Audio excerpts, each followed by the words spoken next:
Bonjour à tous.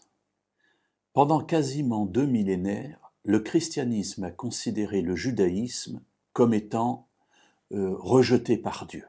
Le peuple juif, c'est le peuple de ceux qui ont crucifié Jésus et il ne mérite pas d'être aimé. Et de fait, beaucoup de persécutions, beaucoup de tragédies effroyables ont eu lieu. La plus effroyable de toutes, a été de cacher la nature du Messie d'Israël à son propre peuple.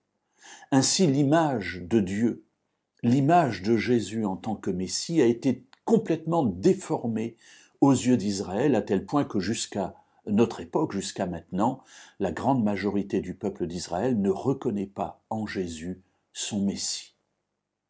Comment avons-nous pu en arriver là ? Lorsque nous considérons la lettre de Paul aux Romains, au chapitre 11, et au verset 1 et au début du verset 2, Paul dit « Il vient de parler de la nécessité de l'annonce de l'Évangile, il vient de parler de la position du peuple juif, ou en tout cas des croyants d'origine juive, à l'époque, par rapport aux croyants d'origine païenne. » Et il en tire cette conclusion, donc au chapitre 11, versets 1 et 2. Je dis donc, Dieu a-t-il rejeté son peuple ? Effectivement, par rapport à ce qu'il vient de dire, on pourrait en tirer la conclusion que Dieu a rejeté le peuple juif. Alors il se rend compte que ce qu'il vient de dire est un peu dangereux, alors il veut préciser sa pensée. Je dis donc, Dieu a-t-il rejeté son peuple ? Certes non, car moi aussi, je suis israélite, de la descendance d'Abraham, de la tribu de Benjamin. Dieu n'a pas rejeté son peuple qu'il a connu d'avance. Comment, avec une telle parole de Paul, a-t-on pu tirer pendant presque 2 millénaires la conclusion que Dieu avait rejeté son peuple ? Mes amis, le peuple d'Israël est le peuple de Dieu. Le peuple choisit la prunelle des yeux de Dieu.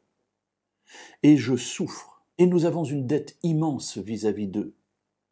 Parce qu'à cause de notre fonctionnement, à cause de nos relations, à cause de nos persécutions, à cause de nos mauvaises conceptions spirituelles, nous avons fermé au peuple de Dieu la connaissance du Messie, la connaissance de Jésus. Alors, réfléchissons à la manière dont nous présentons Jésus.